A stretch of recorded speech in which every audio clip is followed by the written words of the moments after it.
Well, big consumers like malls and factories will get to choose from more fixed-price power contracts in Singapore amid a volatile electricity market and rising oil prices.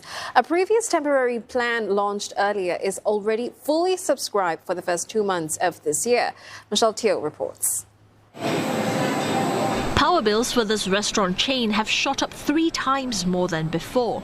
That's after it couldn't find a new electricity retailer after its previous one bowed out of the market months ago. It's now drawing power from default provider SP Group that charges a more expensive rate.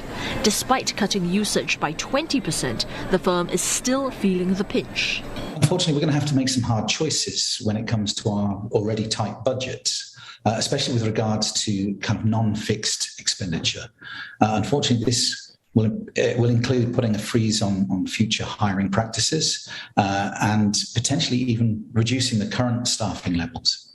Generation companies or Gencos like Tuas Power say it's seen a 3-fold increase in inquiries for the last quarter.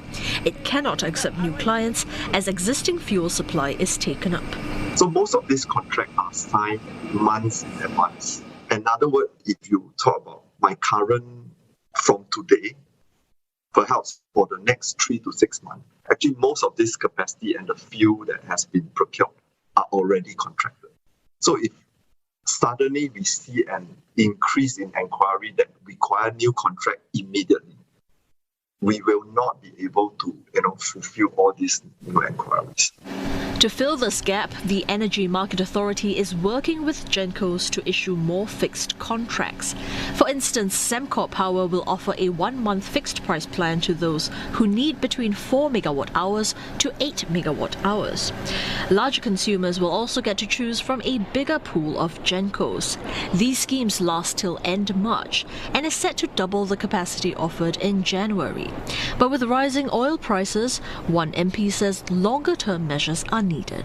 Because of a high energy price, now businesses and of course consumers will start to look at alternative sources of energy that can be also as viable.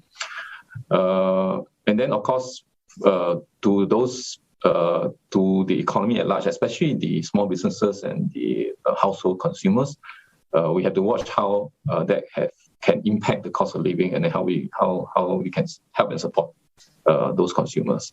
Mr. Liang adds that he hopes the upcoming budget will include measures to help pandemic-hit firms cope with the various cost increases.